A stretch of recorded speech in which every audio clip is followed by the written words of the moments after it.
Bright, fresh, clean flavors. That's what Mexican food is all about. Enchiladas. These are one of the ultimate comfort foods. So delicious, so satisfying. Grab your aprons. Let's cook. Hey guys, I'm SHEREEN. Welcome to my kitchen. We are making seafood enchiladas with a salsa verde. So this recipe is very similar to the recipe I had on my old YouTube channel. Everyone loved it. My family loves it. I make it all the time. So I figured, why not tweak the sauce a little bit? I know it's not broken, don't fix it, but I love my chile sauce, and I figure let's combine the two together. Plus, you're going to get enough sauce out of this recipe that you can use it for another preparation in the week, maybe for my chiles, which I will attach the card above. You could also use it for chicken enchiladas, but right now we are prepping our seafood enchiladas, which are so delicious, and I'm just getting my tomatillos prepped, ready to go.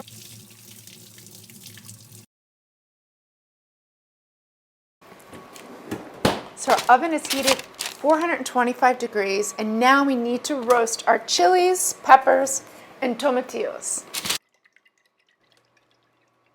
A little bit of oil, salt and pepper. Going to place it into the oven until they are tender and they have a nice blister on both sides for about 25-30 minutes.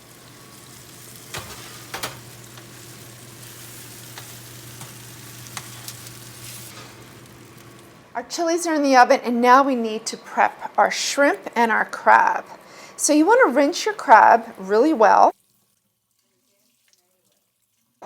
And we're going to peel and devein the shrimp. So when you buy the shrimp, buy wild shrimp, buy them with the shell on, because we're going to save these shells. They're going to add great flavor to our sauce. So really the majority of this preparation, the time will be invested really in prepping your shrimp. But it's totally worth it because the shrimp is going to taste so sweet, and it should smell sweet when you purchase it. So now you just want to slice your shrimp lengthwise so that way they fit inside the tortilla shell. So I'm prepping our onion and our garlic. So this is more like a salsa verde sauce, less of a condiment that we sort of know. Mince our garlic, so we're adding a lot of garlic. But once you saute it, it gets so sweet. First, before we make our sauce, we need to saute our shrimp.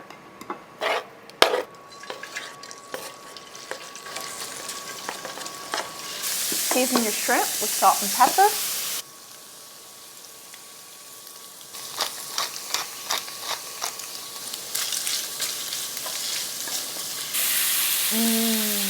These smell so sweet. That's the type of shrimp you want.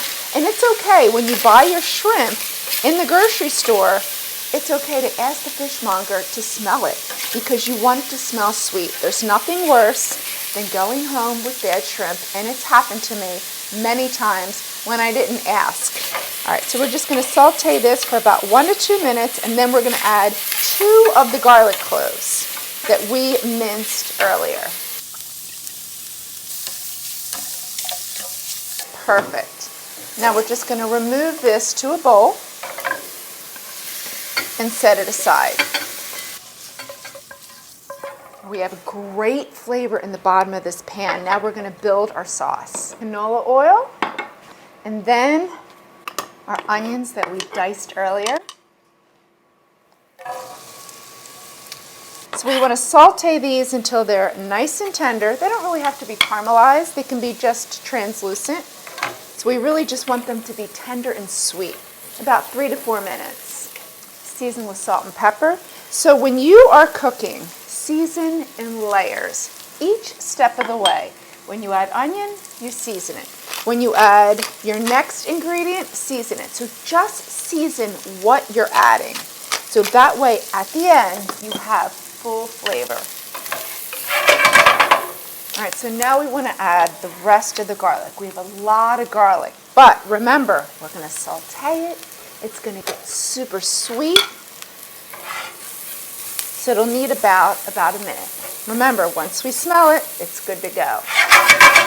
So we want to make a roux. So this is what's going to give our sauce great flavor. So you want about a 1/4 cup of canola oil, so neutral flavor oil, right into the bottom of the pan. And now we need 1/4 cup of all-purpose flour.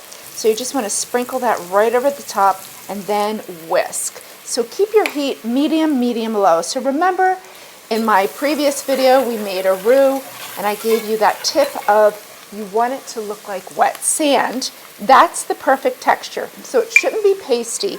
It should have the texture of wet sand, nice, loose, and pliable.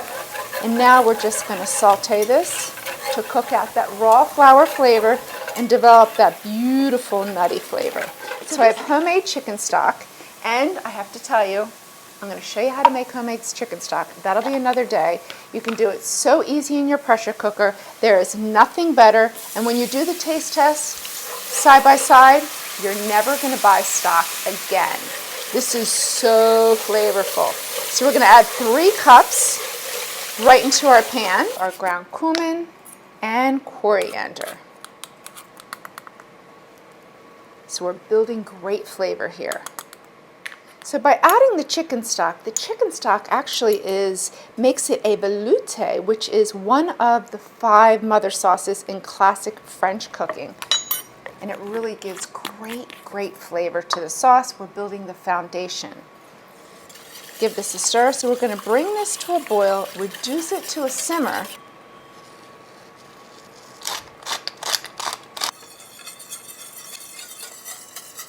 We're going to add our shrimp shells. Remember, we saved those earlier.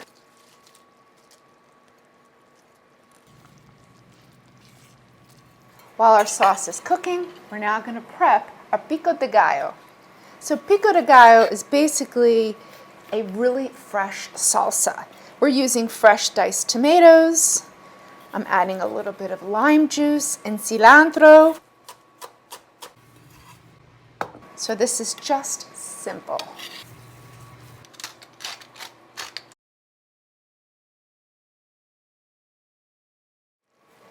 So our sauce looks beautiful. So we have that shellfish veloute sauce. Now you just want to fetch all those little shells out of there.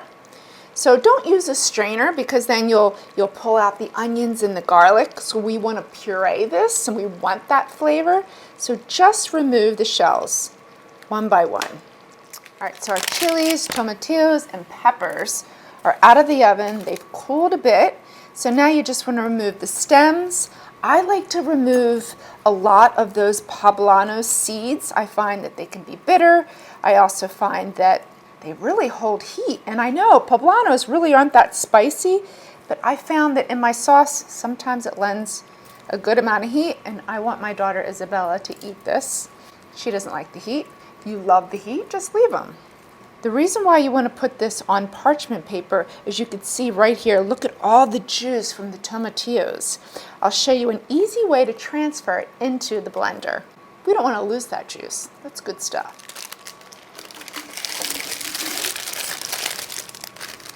See how easy that was? Now we have all the juice from the tomatillos.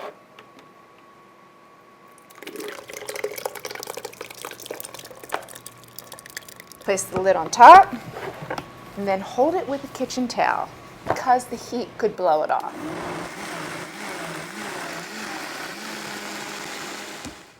First, you want to spray your baking dish with nonstick cooking spray, and then we're going to pour about 1.5 cups of our salsa verde right on the bottom of our pan. Working one at a time, keep our tortillas wrapped and covered so they don't dry out. We're going to fill each tortilla with our crab and shrimp, and then our pico de gallo.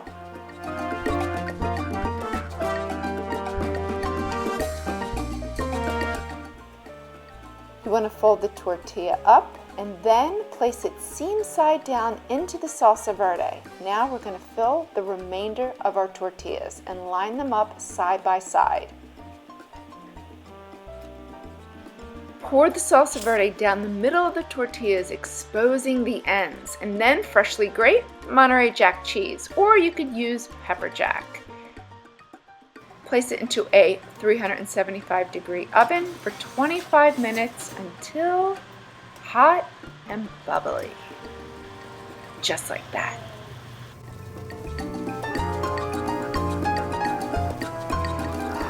Hot and bubbly. Look at that. Now we just have to garnish them. So we have some red onion, we have some tomatillo right over the top, which is just basically a Mexican cheese, a nice crumbly cheese, neutral flavor. Look how pretty.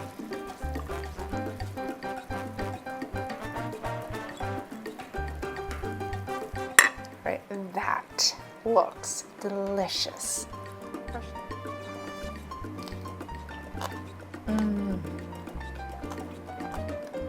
Seafood is so sweet. You get that nice crunch because we added the sauce just down the center, so that way the corn tortillas could get nice and crisp. Nice touch. And that salsa verde is so delicious. You're gonna have plenty left over for more of your other recipes. And there you have it, seafood enchiladas with the salsa verde that you can make at home. If you like this video, go ahead and give me a thumbs up, comment in the comment box below. Be sure to subscribe. I do roll out a new homemade, made easy recipe each week. And don't forget to turn on that notification bell so you don't miss a recipe. And if you want to stretch out that salsa verde and make my chiles, you can click this video right here and I'll meet you over there.